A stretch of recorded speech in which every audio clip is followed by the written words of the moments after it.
Ladies and gentlemen, I regret to inform you that even in the year 2025, we're still having debates about the fan service from the Bayonetta franchise. So this tweet's getting a lot of attention stating this. Maturing is realizing that Bayonetta would have been called Gooner Bait Slop if it came out in this era of gacha Twitter.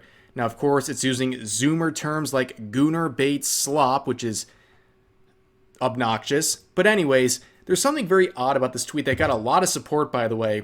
They're ignoring the very big push against fan service from this franchise that existed over a decade ago during the original Gamergate days, where you had Feminist Frequency and Anita Sarkeesian making videos like this trying to attack the fan service of Bayonetta. Let's remind ourselves how crazy things have been for a very long time involving this franchise. Bayonetta is a quintessential example of such a character. When the camera caresses her body as it does in the opening scene of Bayonetta 2, establishing the player's relationship with the character, she's frozen in time, the passive object of the male gaze. The male gaze! The camera is putting her and Jean on display for the player, breaking them down into what the game is communicating is most important about them, their sexualized parts. And when Bayonetta starts moving, it's the player who has the power to control her sexuality as a weapon throughout the game, both literally and figuratively.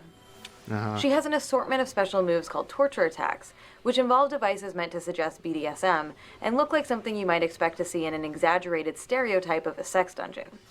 But these sexualized moves have nothing to do with sex. They just obliterate her enemies.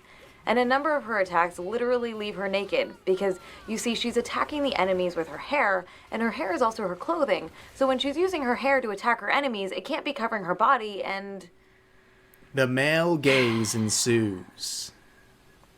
In these ways, the game deliberately links Bayonetta's sexuality to power.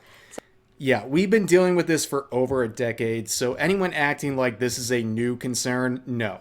Of course, if Bayonetta was released these days, yeah, people will be calling it Gooner Bait, all that stuff, but the conversations about the fan service in this franchise have been going on for a very long time, and I guess this is kind of a introduction for people who weren't around for those original Gamergate days, because this stuff has been going on for a very long time.